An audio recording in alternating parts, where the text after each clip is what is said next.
Hello everyone, আমি makeup artist Anwesha. আর এই দিনটা হলো 6 আগস্ট। কল টাইমের একটু আগেই আমি পৌঁছে গেছিলাম ক্লায়েন্টের বাড়ি, আর দিদি তখন একটু ফ্রেশ হচ্ছিল। তো আজকে আমি আছি দমদমে সায়ন দিদির আজকে আইবুড়ো ভাত। দিদি বলো কেমন আছো? এত চিন্তা করো না, এসে থেকেই হচ্ছে এটা।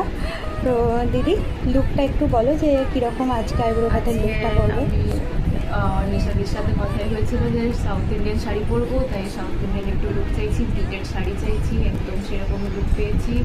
আবার চুলটা একটু বেবি হবে, কার্লি হবে, সেরকমই হয়েছে। চুলটা অলমোস্ট ডান, শুধু একটু বাকি আছে। এবার মেকআপ হবে, হ্যাঁ সেটাও নিশ্চয়ই ভালোই হবে।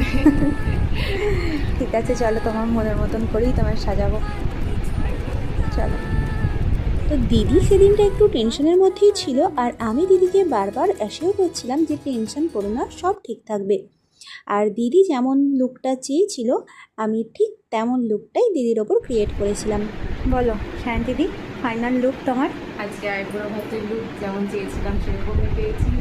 সফট সাইকেল গ্লোই মেকআপ, আর সুন্দর হেয়ার স্টাইল, আর প্রিন্টেড শাড়ি সাউথ ইন্ডিয়ান স্টাইলের, খুব সুন্দর হয়েছে। প্রচুর টেনশনে ছিলে।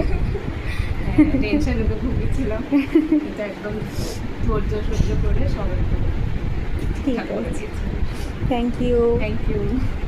দিদি তার এই স্পেশাল দিনের জন্য সফট স্যাটেল একটা গ্লোই মেকআপ চেয়েছিল। তো ওভারঅল এই লুকটা কেমন লাগছে, তোমাদের কেমন লাগলো আমাকে কমেন্ট করে জানিও। তো দিদি কতটা হ্যাপি জাস্ট দিদির রিয়াকশান দেখেই তোমরা বুঝতে পারবে। টাটা।